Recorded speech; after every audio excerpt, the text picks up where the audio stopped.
Hola, bienvenidos a esta sesión práctica donde estaremos revisando los fundamentos de clasificación con Weka.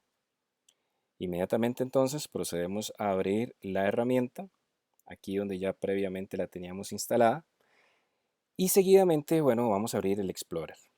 Es muy importante quizás antes de arrancar con esta primera práctica o con esta primera demostración, eh, ¿qué es lo que hay detrás de un algoritmo de clasificación? Bueno, detrás de un algoritmo de clasificación, lo que nosotros encontramos son métodos o mecanismos que básicamente tienen criterio para poder decidir qué se debe hacer con los datos a partir, digámoslo, de sus características para poder proporcionar una clasificación adecuada. Estos métodos o mecanismos normalmente están asociados a lo que son fundamentos matemáticos, lo que son, por ejemplo, criterios estadísticos o en algunos casos criterios que más bien tienen que ver con cercanía de los diversos puntos o de los diversos elementos en el conjunto de datos o criterios que están relacionados con la vecindad de estos elementos, etcétera. En términos generales, estos mecanismos y estos, digámoslo, criterios siempre son parte intrínseca de cada uno de los algoritmos de clasificación. Y por supuesto, cada uno de ellos posee diversos criterios que se basan obviamente en algo muy específico, que es lo que precisamente viene a destacar o a resolvernos ese algoritmo de clasificación. En este caso vamos a trabajar acá con un algoritmo de clasificación o con un mecanismo de clasificación especial que tiene la herramienta hueca que se llama el clasificador del usuario. En el caso del clasificador del usuario, aquí no tenemos ningún criterio previamente establecido ni tampoco ningún mecanismo ya, digámoslo, probado. Aquí más bien lo que nosotros tenemos es al usuario como el clasificador. Es decir, cualquier criterio, cualquier actividad que se haga va a ser una actividad desarrollada por el usuario. Pueda que tenga un criterio, pueda que tenga un fundamento, pueda que no lo tenga. Pero al final del día el resultado que nos arroja este clasificador va a ser únicamente basado en esos criterios, métodos o mecanismos que el usuario aplicó. ¿Ok? Entonces, tal vez vamos a proceder para ver cómo es que funciona este algoritmo. Antes, pues vamos a abrir un set de datos para trabajar sobre él.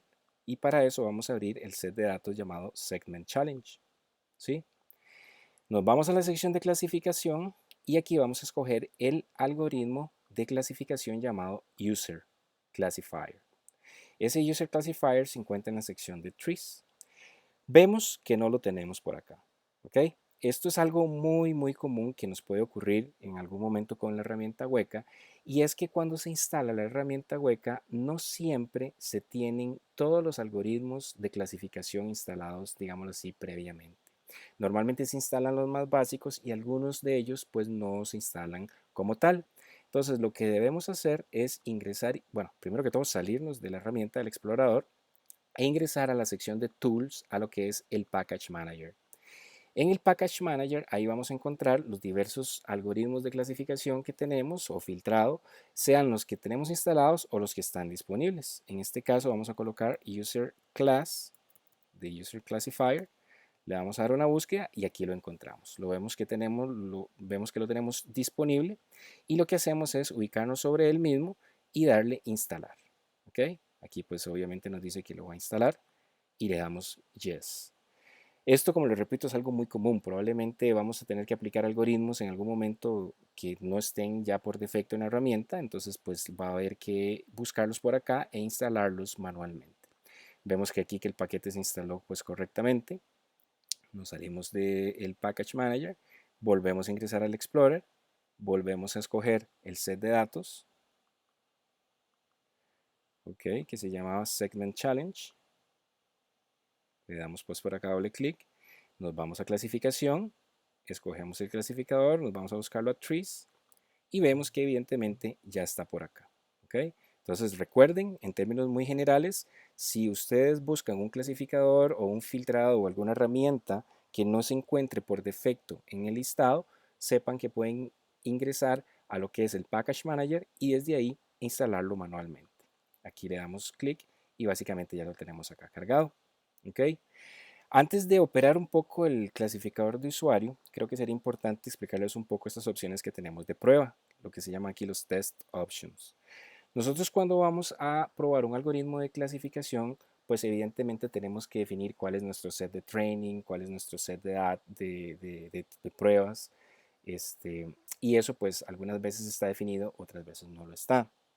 Por ejemplo, el caso más típico, el caso más básico, es cuando se nos provee un set de pruebas, ¿sí? Tenemos ya el set de training, pero adicionalmente tenemos un set de pruebas. Entonces, vieron que el que subimos anteriormente se llamaba Segment Challenge. Bueno, si en este caso nosotros disponemos de un set de pruebas que corresponda a ese set de datos del Segment Challenge, evidentemente lo que hacemos es que lo subimos desde acá, ¿ok? Así de sencillo.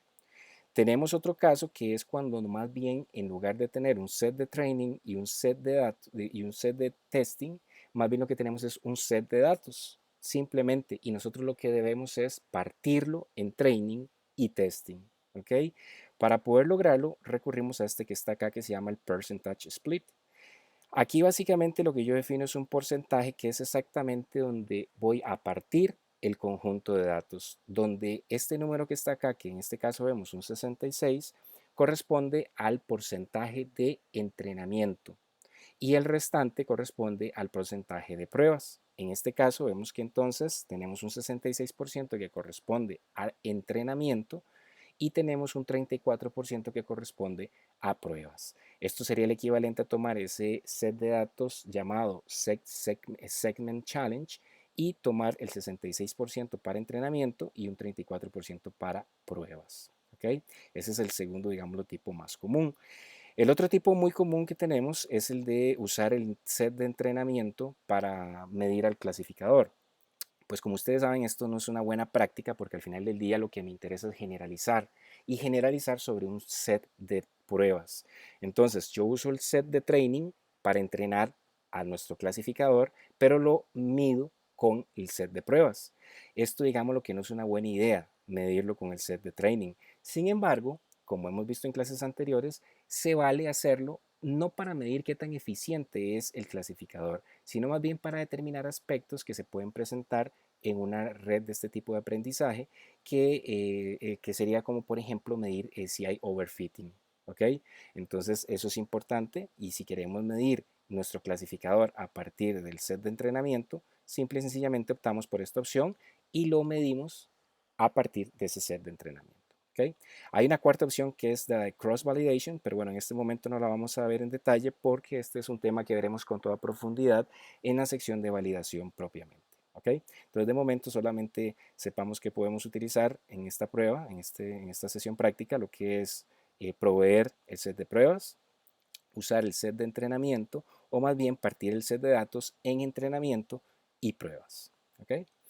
Entonces, bueno, en este caso, básicamente lo que vamos a hacer es que vamos a subir un set de pruebas manualmente. En este caso, dichosamente, dentro de los datos de Weka, disponemos de un set de datos que se llama Segment Test, que básicamente corresponde a las pruebas de este set de entrenamiento que se llama Segment Challenge. Entonces, simplemente marcamos Segment Test acá, le damos a abrir y lo cerramos acá. Entonces, ya tenemos básicamente lo que es el set de pruebas arriba. Bien, ahora vamos a proceder a jugar un poco con lo que es el clasificador usuario. Vean que hasta este punto no hemos hecho absolutamente nada, simplemente cargamos, perdón, el set de entrenamiento y ahorita pues acabamos de subir el set de pruebas. Vamos entonces ahora a proceder a lo que es jugar con el clasificador, es decir, utilizar nuestros propios criterios para la clasificación de este set de datos. Entonces le damos aquí Start. Vean que cuando le damos a Start nos lleva a una ventana que tiene, digámoslo, dos secciones. Una sección que se llama, la sección que se llama Tree Visualizer y la sección que se llama Data Visualizer. ¿Okay? Entonces vamos a proceder un poquito aquí a ampliar un poco la ventana y a jugar un poco con esas dos ventanas. Vemos que no tenemos ningún árbol. Aquí no tenemos ninguna clasificación. Están los datos totalmente puros y no se ha planteado todavía ningún tipo de clasificador. ¿Ok? Entonces nos vamos a la visualización de los datos y lo que nos encontramos es todos los datos de todos los atributos mapeados a diversas clases. ¿Ok? Entonces, ¿qué es lo que vamos a hacer? Vamos a escoger un valor X, que en este caso vamos a escoger Region Centroid Row, que es uno de los atributos que tenemos para lo que es una imagen. ¿Ok? Y para la parte de Y nos vamos a ir a lo que es el intensity mean.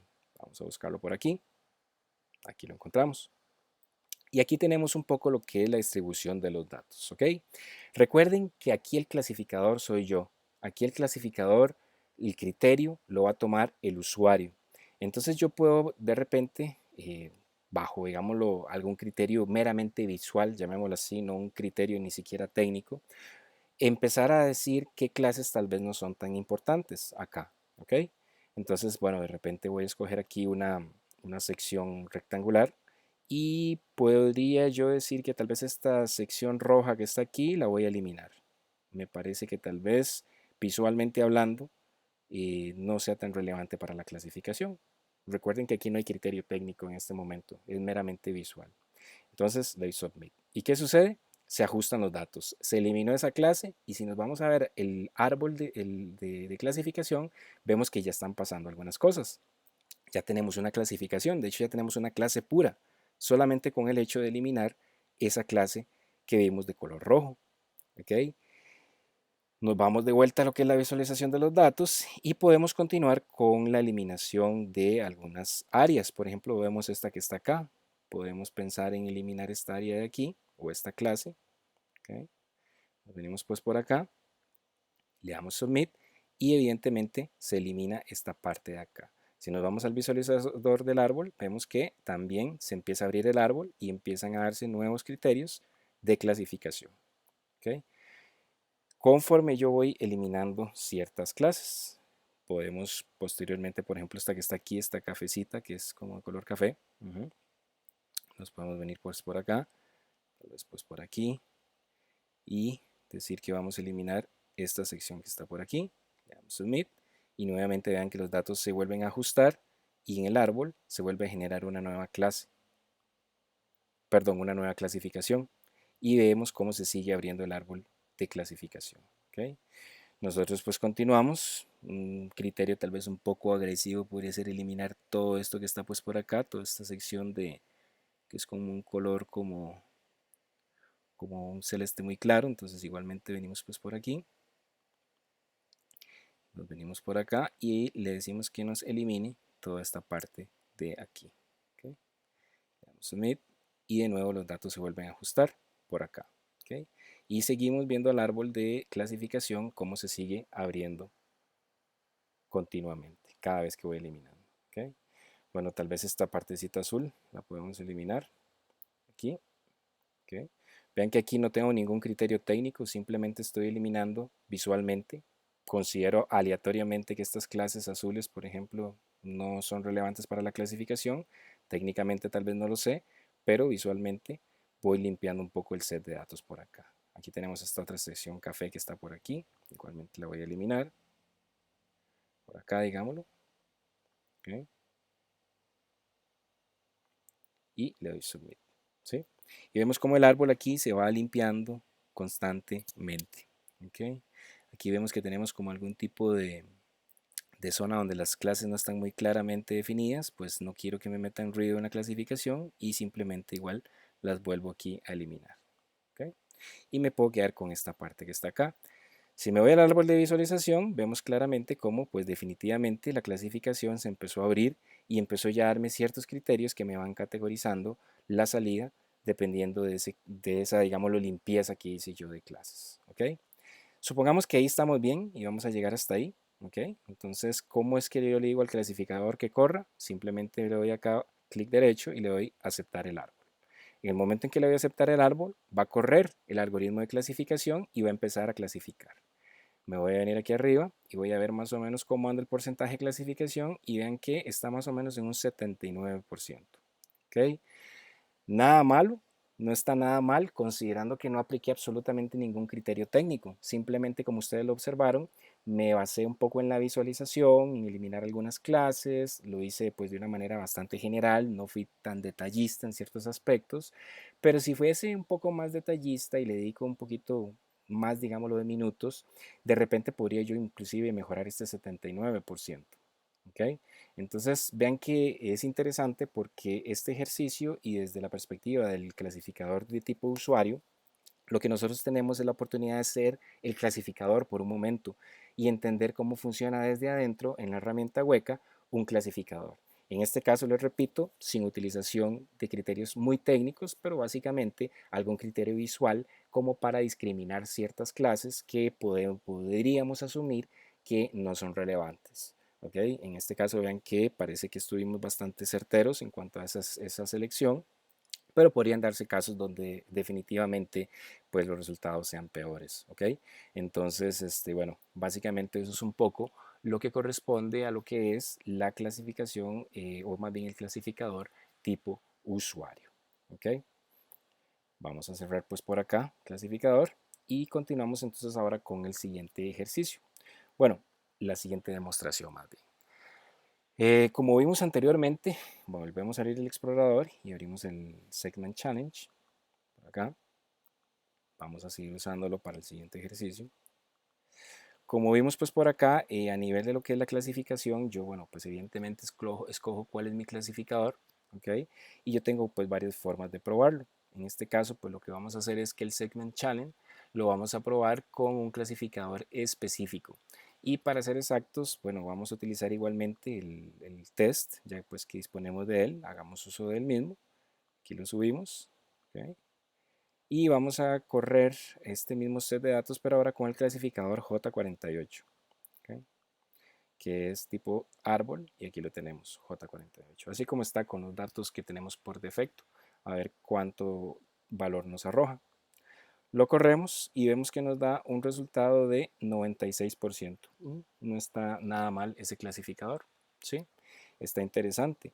Pero recuerden que a veces uno no se tiene que dejar llevar solamente por el resultado del algoritmo de clasificación en el set de pruebas, sino que a veces es interesante revisar qué pasa con el set de training. Entonces, démosle una revisadita rápida acá. Simplemente nos ubicamos en Use Training Set y le damos Start para correrlo de nuevo.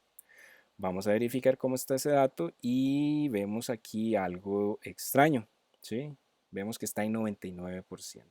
Entonces, aquí es el punto en el cual uno a veces tiene que tomar ciertas decisiones y hacer ciertos análisis un poco más profundos. En el caso anterior, en el set de pruebas, vimos que nos arrojó un 96%. No está mal, pero en el caso del training nos está dando un 99%. Entonces, habría que tomar decisiones. Evidentemente, en este punto no podemos hacerlo, pero dependiendo de las características de los sets de datos, podríamos en este punto analizar si realmente estamos llegando a tener algún tipo de overfitting, es decir, que estemos ajustándonos demasiado estrictamente al set de entrenamiento. Ciertamente tenemos un valor bueno de testing, pero esta es solamente una muestra de testing. En otros sets de datos van a existir muchísimos más datos de pruebas, o podemos inclusive utilizar la partición acá, en cuyo caso pues ese set de testing va a variar en algunos momentos. Entonces ese tipo de análisis es interesante hacerlo, pero como les repito, siempre es muy bueno validar también cómo andamos con el set de training para entender si estamos propensos a tener overfitting o si estamos teniendo desde ya overfitting. ¿Okay? Validemos este mismo set de datos acá con un porcentaje de entrenamiento de 66% y un 34% de pruebas, a ver cómo nos va. Igualmente con el J48, aquí pues lo vamos a correr y vamos a medir acá, vamos a obtener un 95%, ¿ok? Igualmente no está pues tampoco nada mal, ¿ok? Pero vamos a volverlo a validar con el set de training y volvemos a lo mismo, 99%. ¿Ok? Entonces, ese tipo de decisiones a veces es importante tomarlas en cuenta para entender si estamos siendo cómplices, digámoslo así, de algún tipo de overfitting voluntario o involuntario. ¿Ok? Entonces, bueno, eso es un poquito, digámoslo, lo que es el uso de los posibles tres valores que vimos acá, el test, el training y digámoslo así, el set de datos partido en training y en testing. El cross validation lo veremos, como les repito, con más detalle en la clase de validación. ¿Okay? Un detalle interesante acá, por ejemplo, es el hecho de que, por ejemplo, corrámoslo aquí con 66% de nuevo, ¿okay? Partiéndolo así. Le damos a Start y recordemos que aquí tuvimos un valor de 95,098. Si yo lo vuelvo a correr, clic, voy a obtener exactamente el mismo valor. ¿Por qué ocurre eso? ¿Por qué no tengo un valor distinto? En otras palabras, ¿por qué mi conjunto de entrenamiento es el mismo? Aunque yo lo partí, estoy asumiendo, digámoslo en este caso, que es el mismo conjunto de datos de entrenamiento y el mismo conjunto de datos de pruebas.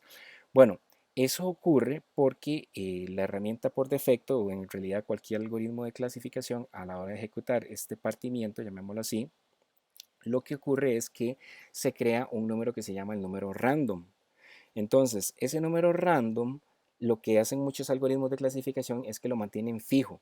Es decir, siempre va a ser el mismo. Es random, pero es el mismo. Entonces, es una forma, digámoslo así, como de forzarlo a que no cambie.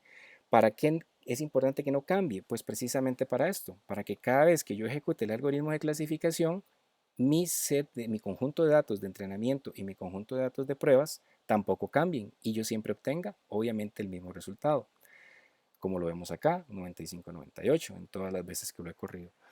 Pero si yo quisiera de repente hacer un cambio en ese número random, ¿sí? Para obtener un diferente, digámoslo, conjunto de datos de entrenamiento, siempre 66%, pero otro conjunto de datos. Y lo mismo con el testing, siempre 34%, pero ya no los mismos que obtuve anteriormente. Para eso lo que hago es que me voy a More Options y aquí hago una variación en lo que es el Random Seed. Vean que lo tenemos en 1. En 1 significa que lo tenemos pues básicamente en ese valor fijo. Pero si nosotros le colocamos por ejemplo aquí un 2, aquí pues evidentemente ya ese valor random va a cambiar. Entonces evidentemente si lo vuelvo a correr ya no voy a obtener un 95,098, sino más bien un valor distinto, que en este caso es 93,725. ¿Ok? Entonces les repito, el random seed en la opción de more options dentro del clasificador, básicamente lo que nos va a permitir es a nosotros comprender si queremos mantenernos con los mismos datos que tenemos originalmente de la partición de entrenamiento y pruebas o si queremos cambiar esos datos, siempre manteniendo la misma partición 66-34 en este ejemplo, pero con datos distintos. Entonces, random seed es el parámetro que aquí nos lo permite hacer. ¿Ok? Ciertamente este es un tutorial de Weka, pero bueno, en Python ocurre exactamente lo mismo. En Python hay más bien un parámetro que se usa en scikit-learn, donde yo básicamente coloco el random number fijo. Entonces, si yo no le coloco random number, el conjunto del partimiento siempre va a ser distinto, ¿sí? Porque el random number evidentemente va a estar cambiando cada vez que yo parta el set de datos en training y en testing. Pero si yo dejo ese random number fijo dentro de lo que es la línea de coma, en la línea de programación donde yo parto el set de datos, pues entonces ese valor siempre va a ser el mismo. En otras palabras, la partición siempre va a ser la misma con los mismos datos de training y con los mismos datos de testing. Ese es un detalle importante y un detalle interesante que, bueno, es importante acá destacarlo. ¿Okay? Cerramos acá la prueba y vamos a analizar un tercer ejercicio. El tercer ejercicio tiene que ver con lo que es la simplicidad. ¿Ok? Normalmente, y bueno, ya eso lo hemos discutido en clase, cuando yo voy a aplicar un algoritmo de clasificación, yo siempre empiezo por lo más fácil, por lo más sencillo, por lo que tal vez es menos complejo. En Weka nosotros disponemos básicamente de dos algoritmos de clasificación muy sencillos. Uno se llama el 0R y el otro se llama el 1R. Entonces vamos a explorar primeramente el que se conoce como el 0R. ¿Ok? Entonces, pues para eso, entramos de nuevo al Explorer y en esta ocasión vamos a escoger otro set de datos. Tal vez aquí sea interesante escoger el de diabetes. ¿Okay? Y bueno, aquí lo abrimos. Este ya lo habíamos explorado en la práctica 1 como un conjunto de datos. ¿Okay? Entonces, bueno, ¿qué es lo que hace el clasificador 0R? Que de hecho, si ustedes se fijan, es el que está por defecto ya elegido acá. Y para buscarlo simplemente está en los clasificadores basados en reglas como 0R. ¿Okay? ¿Qué es lo que hace este clasificador? ¿Okay? Bueno, este clasificador básicamente usa un criterio sumamente sencillo. El criterio de clasificación que utiliza es básicamente buscar cuál es la clase más popular que tenemos en ese set de datos y estimar la predicción con todo ese set de datos. ¿Cómo se visualiza eso? Bueno, eso se visualiza de la siguiente manera. Si nosotros vemos aquí la clase de este conjunto de datos, vemos que tenemos más o menos 500, digámoslo, clases negativas, llamémoslo así, y 268 clases positivas, para un total de 768 clases en total. ¿Ok? Eso es la salida de nuestro conjunto de datos. Entonces, como les repito, ¿qué es lo que hace? Bueno, lo que hace es que busca cuál es la clase más popular. En este caso, la clase más popular es la prueba negativa, que son 500. Entonces, a partir de estos 500, lo que hace es estimarlo con todo el set de datos. ¿Cuánto es todo el set de datos? 768.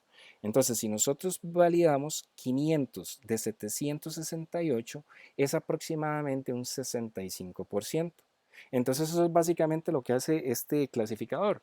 Determinar cuál es la clase más popular, qué porcentaje representa dentro del total de clases y a partir de ahí utiliza ese valor como el valor de la clasificación.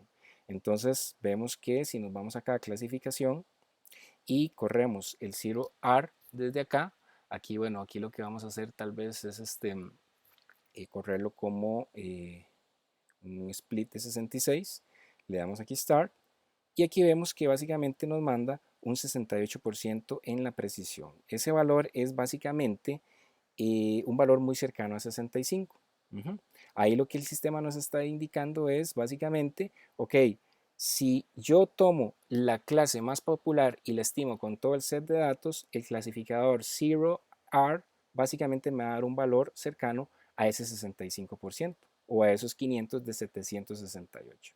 De hecho, si lo corremos usando el training set, vemos que obtenemos un valor exactamente de 65, porque bueno, aquí evidentemente lo estamos corriendo con el training set. Aquí lo que estamos haciendo es un split y en ese split pues obtenemos un valor cercano a ese 65%, que en este caso corresponde a 68. ¿Okay?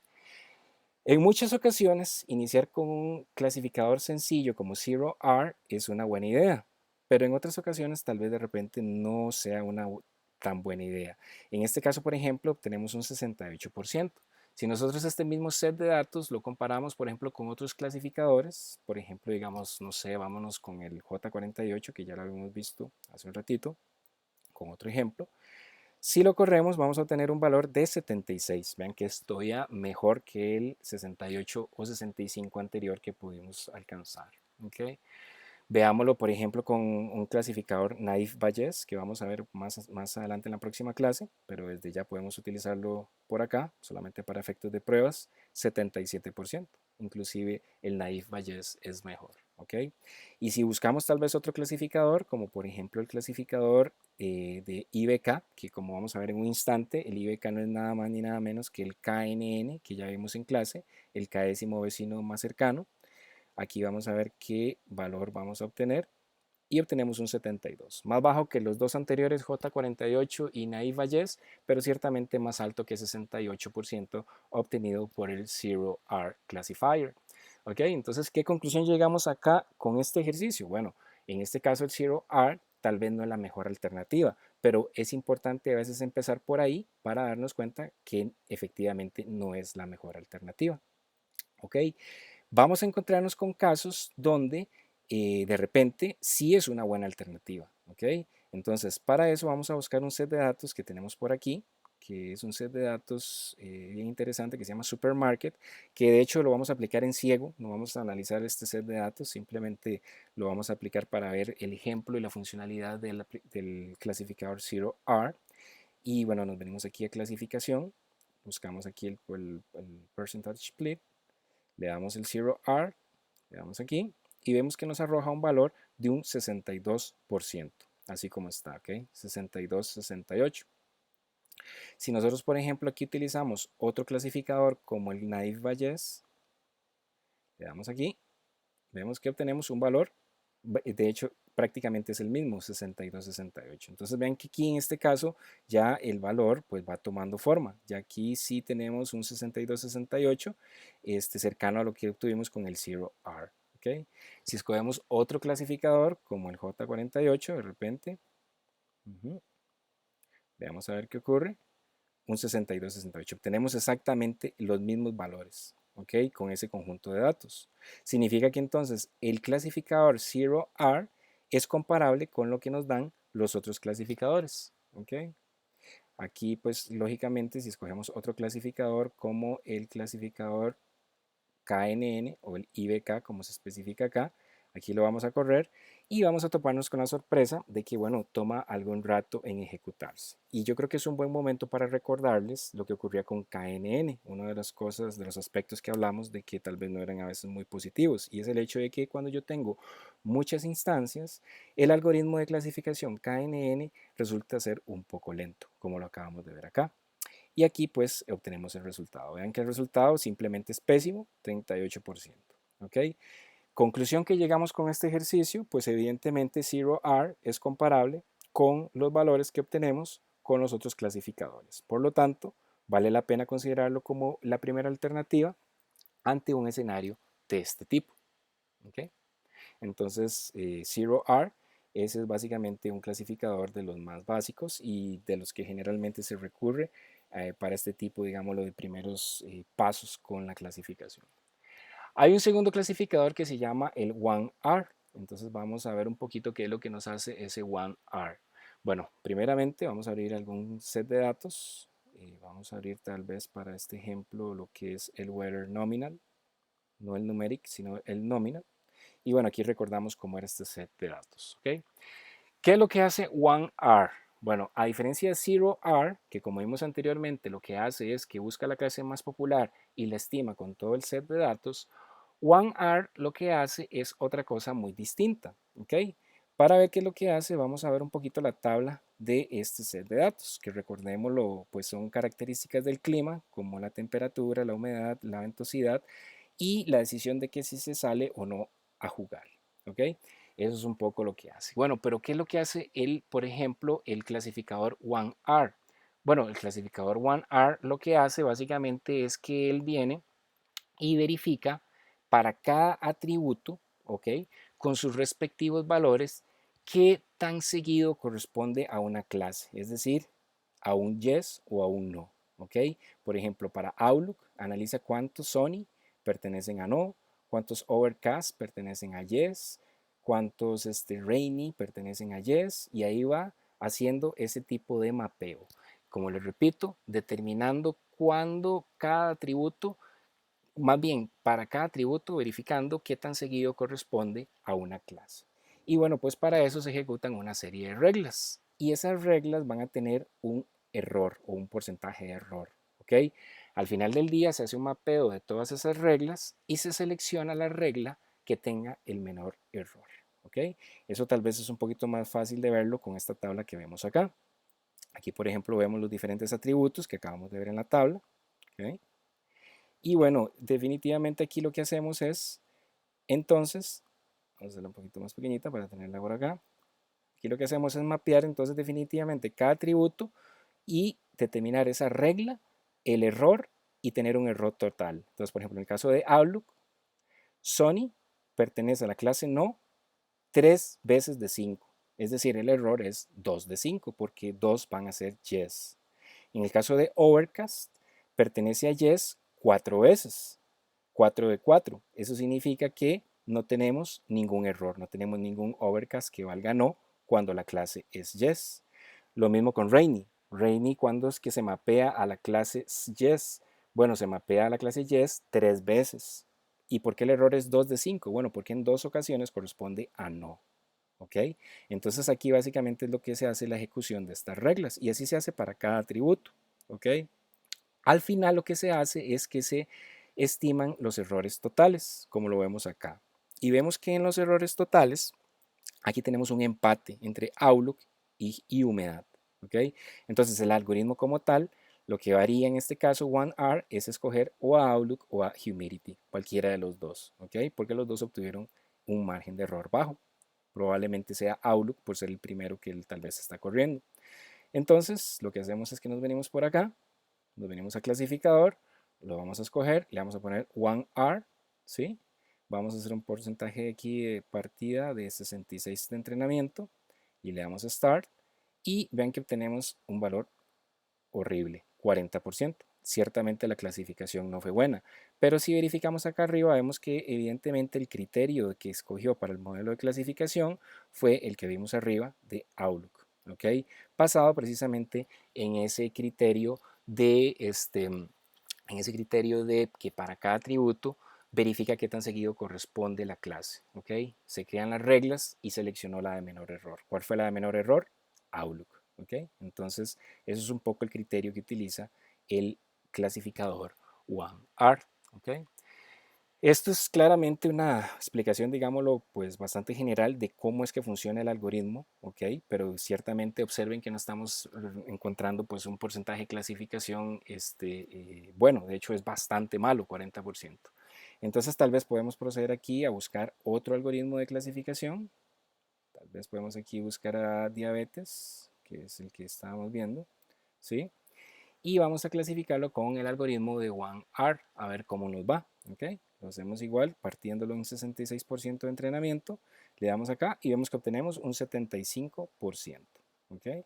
No está mal el dato, no está mal el dato, pero surge la pregunta, ¿estaremos cayendo en algún tipo de overfitting en este momento? Bueno, hagamos la prueba usando el set de entrenamiento para ver qué tan efectivo es el clasificador. Lo corremos y vemos que obtenemos un 76%, o sea, pareciera ser que no estamos cayendo en un overfitting y que el clasificador está pues haciendo un buen trabajo en cuanto a lo que es la generalización. Entonces, en ese sentido, pues por lo menos hasta lo que tenemos acá de visibilidad, vemos que el valor es bastante bueno. ¿Okay?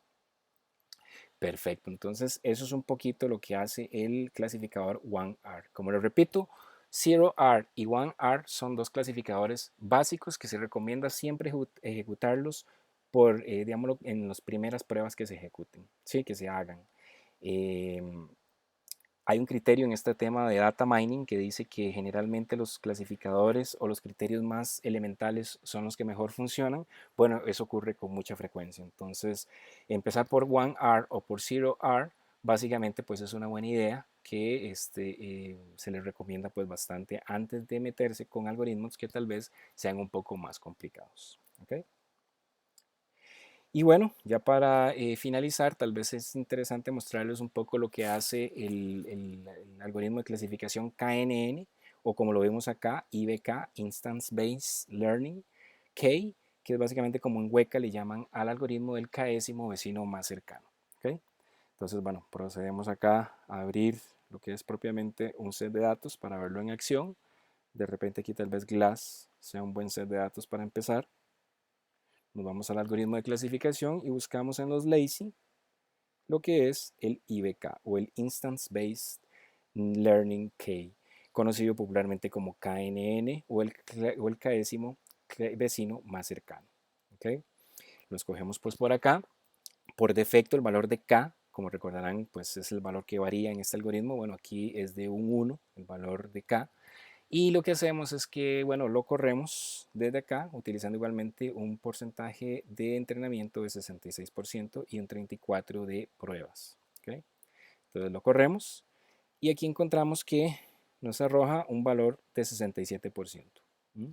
Es un valor que tal vez pues no está malo, ¿okay? No está tan mal, pero podría tal vez eventualmente mejorar. Solamente por curiosidad, veamos a ver cómo está la evaluación del algoritmo usando el set de entrenamiento. Lo corremos pues por acá y nos llevamos una sorpresa que está en 100%. Entonces aquí estamos detectando ya cosas interesantes. El valor de K vale 1, que es el valor que viene por defecto, y estamos obteniendo con el set de testing un 67% de instancias clasificadas correctamente, pero con el de training estamos obteniendo un 100%. O sea, aquí estamos al frente de un caso típico de overfitting. Un excelente rendimiento perfecto, ajuste total a lo que es el set de entrenamiento, pero con lo que es el set de pruebas, un resultado bastante malo. ¿Okay?